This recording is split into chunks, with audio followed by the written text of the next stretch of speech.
Assalamualaikum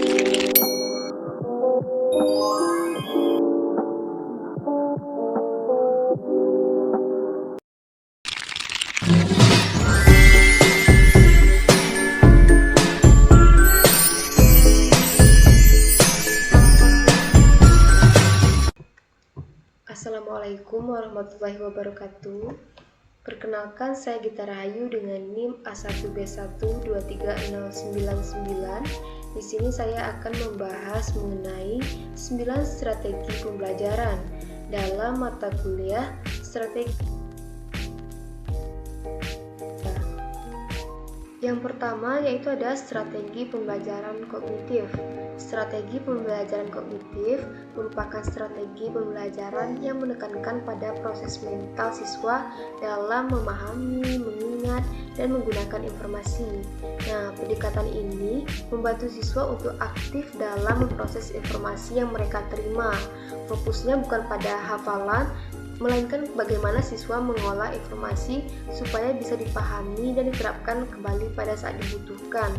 Nah, contohnya, siswa diminta menjelaskan kembali isi cerita dengan kata-kata sendiri dan mengaitkan dengan pengalaman pribadi. Misalnya, setelah siswa membaca teks eksposisi tentang pentingnya toleransi di lingkungan sekolah, mereka diminta menjelaskan kembali isi teks itu dengan kata-kata atau dengan gaya bahasa mereka sendiri. Lalu siswa diajak mengaitkan isi teks tersebut dengan pengalaman pribadi mereka. Misalnya, pada saat mereka pernah bekerja sama dengan teman yang berbeda latar belakang. Nah, dengan cara ini, pemahaman siswa ini jadi lebih mendalam dan bermakna. Yang kedua yaitu ada strategi pembelajaran afektif.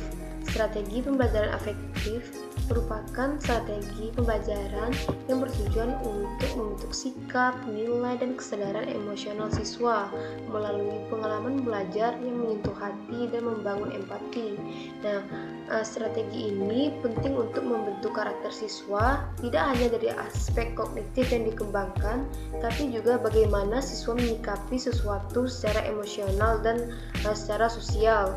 Nah, contohnya, guru memutar video tentang perundungan, lalu siswa menulis refleksi tentang pentingnya menghargai orang lain.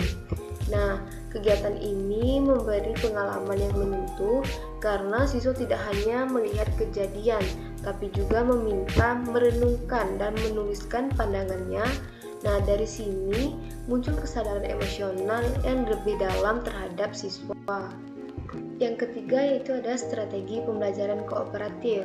Strategi pembelajaran kooperatif merupakan strategi yang mengutamakan kerjasama antar siswa dalam kelompok kecil untuk mencapai tujuan belajar bersama melalui interaksi, tanggung jawab, dan saling membantu.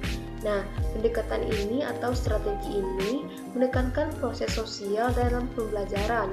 Belajar dilakukan secara bersama, bukan individu, dan setiap siswa punya kontribusi dalam keberhasilan kelompok. Nah, contoh, siswa dibagi menjadi kelompok kecil untuk menganalisis struktur dan unsur kebahasaan teks pidato. Nah, setiap anggota kelompok ini bertanggung jawab pada satu bagian, lalu mereka menyusun pemahaman bersama, lalu mempresentasikannya.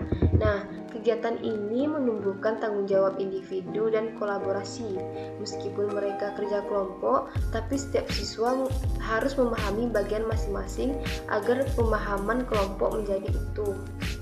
Yang keempat yaitu ada strategi pembelajaran inquiry.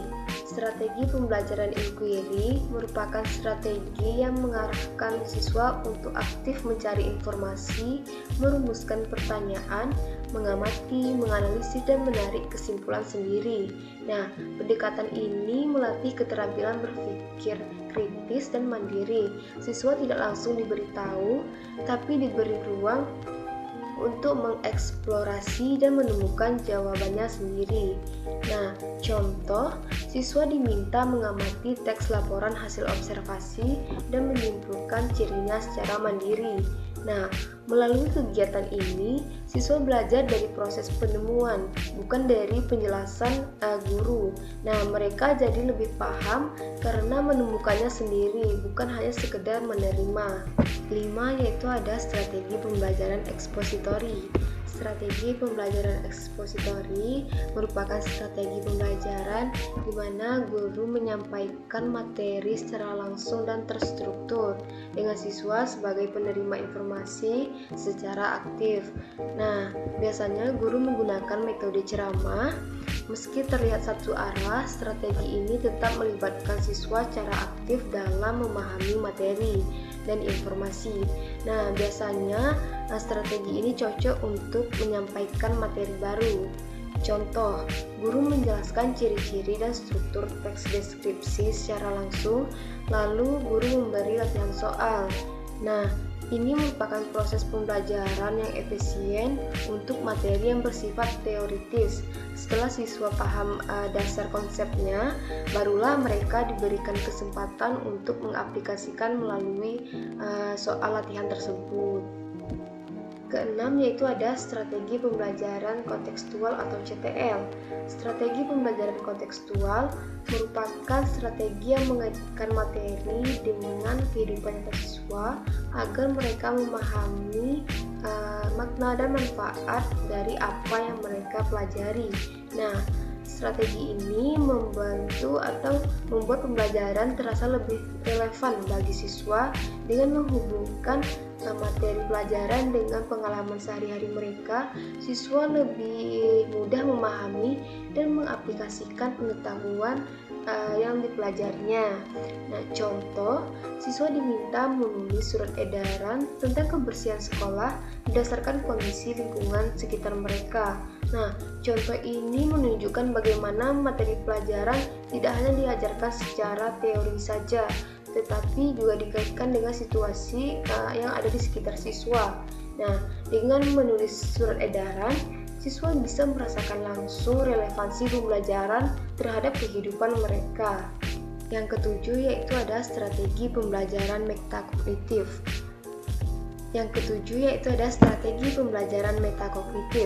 Strategi pembelajaran metakognitif merupakan strategi pembelajaran yang membantu siswa menyadari cara berpikirnya sendiri atau cara belajarnya sendiri sehingga mereka bisa mengatur strategi belajar yang tepat. Nah, strategi ini berfokus pada kesadaran diri siswa tentang bagaimana mereka berpikir. Dengan mengenali cara belajar mereka, siswa bisa memilih strategi yang paling efektif bagi dirinya untuk memahami materi. Nah, contohnya, siswa menulis refleksi setelah membaca teks, berisi strategi yang mereka gunakan untuk mereka paham atas teks tersebut. Nah, melalui refleksi ini, siswa jadi lebih sadar tentang teknik atau metode yang membantu mereka memahami materi. Ini mengajarkan mereka untuk lebih mandiri dalam mengatur cara belajar yang sesuai dengan gaya mereka. Nah, yang kedelapan yaitu ada strategi pembelajaran berbasis masalah atau PBL. Strategi pembelajaran berbasis masalah merupakan strategi pembelajaran yang menggunakan masalah yang ada yang nyata sebagai titik awal untuk memperoleh dan mengintegrasikan pengetahuan baru. Nah, PBL ini mendorong siswa untuk terlibat aktif dalam pembelajaran melalui pemecahan masalah yang nyata. Nah, ini membantu mereka belajar secara kontekstual dan meningkatkan keterampilan berpikir kritis serta kreatif. Nah, contohnya, siswa diminta mengidentifikasi permasalahan rendahnya minat baca di sekolah. Nah, setelah itu, mereka berdiskusi untuk mencari penyebabnya dan merancang kampanye literasi berupa poster, slogan, atau video pendek sebagai solusinya.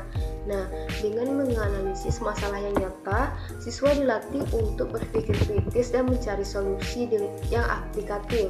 Nah, mereka juga belajar bahwa pembelajaran tidak hanya terbatas pada materi di kelas saja, tetapi dapat memberikan dampak langsung pada lingkungan sekitar mereka.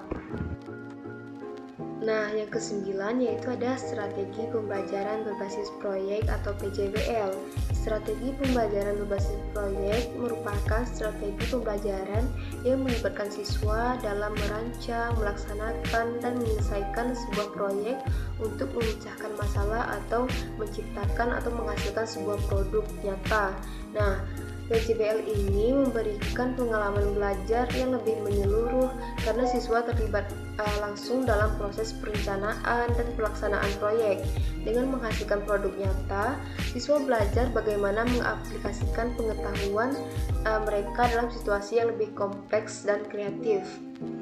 Contohnya, siswa membuat majalah dinding digital bertema kebinekaan dalam sastra Indonesia.